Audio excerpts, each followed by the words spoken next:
বিসমিল্লাহির রহমানির রহিম। আজ আপনাদের সঙ্গে শেয়ার করব আলু সেদ্ধ করে নেওয়া, তারপরে বই কচু, মুসুরের ডাল, সাথে ডিম। আগে ডিমটা কড়াইতে ভেজে নিব। দিয়ে দিলাম তেল,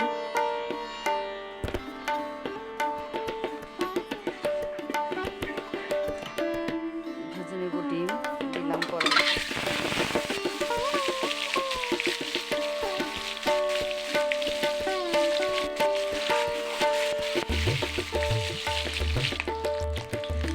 এখন একটা একটা করে উঠিয়ে নেব।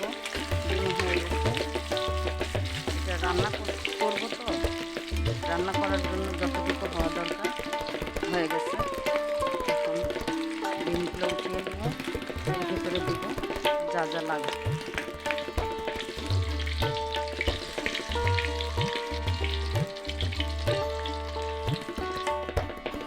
এই ডিম উঠিয়ে নেওয়ার পর যে তেলটা রয়ে গেল, এর ভিতর দিলাম এই যে জিরা। এসেছে, এখন দিচ্ছি পেঁয়াজ কুচা,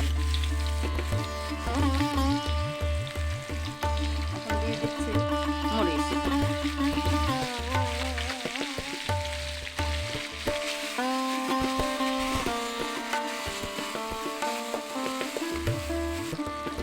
দর্শক একটু ব্রাউন কালার করে ভেজে নিব, তাতে অল্প একটু সময় লাগবে। তারপরে দিব যাবতীয় মশলা।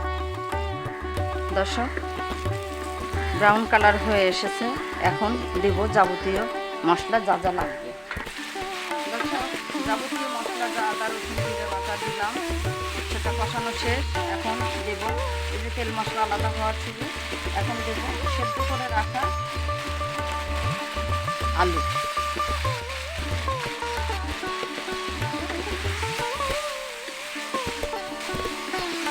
সিদ্ধ করে রাখা আলুটা একটু কষিয়ে নেব, তারপরে দিব এর সাথে যা যা যুক্ত করব সব কিছু।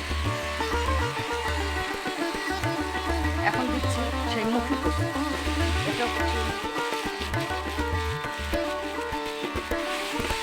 মশলার সঙ্গে, সুন্দরভাবে কষিয়ে নেব। কষাতে একটু পানি লাগবে, গরম পানি। 2 মিনিট কষানোর পরে গরম পানি দিয়ে দিই।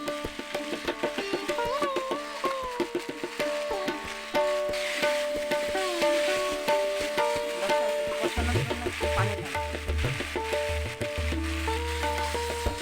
পানিতে কিছু কষানো হয়ে যাবে, পরে সেদ্ধ পানি দিব। এটা দিয়ে আগে কষিয়ে নেব। সুন্দরভাবে কষানো হয়ে গেলে দেখলে বোঝা যাবে কষানো প্রায় শেষ। দর্শক দেখি কি অবস্থা।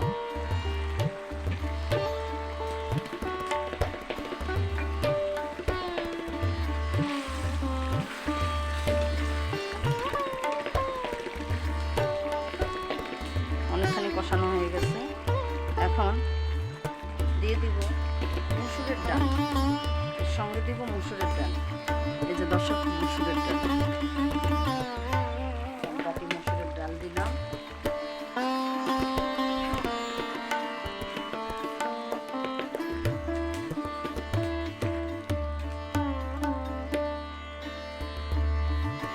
আরেকটু কষিয়ে নেব, তারপরে দিব গরম পানি ঝোল হিসাবে।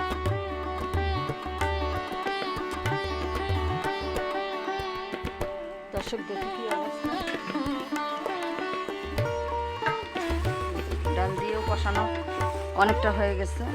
এখন দিব গরম পানি, মানে ঝোল, ঝোল আকারে যে গরম পানিটা দেই ওটা দিব।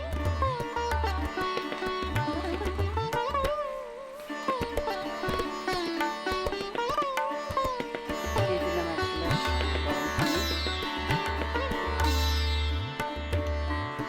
এই যে 1 গ্লাস গরম পানি দিলাম। এটা ঝোল হবে না, শুধু সিদ্ধ হতে যতটুকু পানি শুকানো হয়।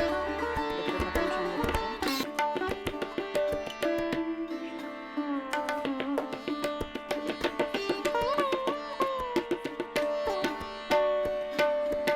দর্শক আবার একটু নেড়ে দেব, দেখব কি অবস্থা। তারপরে এর ভিতরে দিব টমেটো। লাস্টে নামানোর আগে আগে দিব একটু গরম মশলার গুঁড়া, কেন যেহেতু ডিম আছে এর সঙ্গে, ডিম দিব। দিয়ে দিচ্ছি টমেটো, আবার ঢাকনা দিয়ে ঢেকে দিই। দর্শক দেখে কি অবস্থা, মাশাআল্লাহ। এখন ডিম দেওয়ার উপযোগী হয়ে গেছে। এখন দেব এর মধ্যে ডিম, ভেজে রাখা, ভুনা করে রাখা ডিম।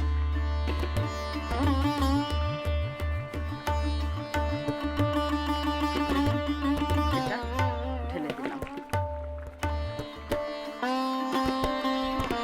এখন দেব একটু মশলার গুঁড়ো। এর মধ্যে গরম মশলা, লং, কালো এলাচ, বড় এলাচ, ছোট এলাচ, দারচিনি, গোলমরিচ দিয়ে দিলাম। এর মধ্যে ডিম আছে তো, ডিমে একটু গরম মশলা দিলে ভালো হয় সেন্ট। এখন ঢাকনাটা ঢেকে দিতে হবে, আর 4-5 মিনিট পরে হয়ে যাবে।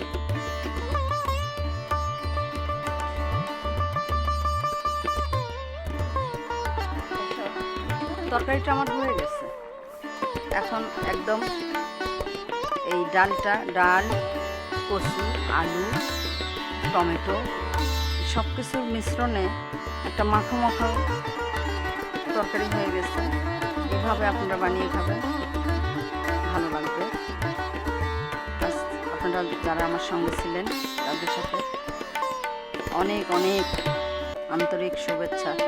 সবাই ভালো থাকবেন, আল্লাহ আপনাদেরকে ভালো রাখুক। আসসালামু আলাইকুম,